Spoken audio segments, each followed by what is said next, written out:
Di era digital ini, data menjadi sumber kekayaan negara, sumber yang baru selain daripada minyak.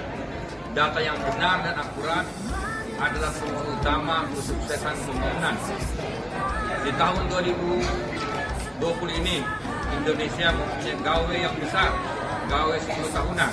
Indonesia akan melakukan sensus penduduk tahun 2020 sebagai dasar penentuan kebijakan dan program pemerintah sekaligus untuk proyeksi di masa yang akan datang.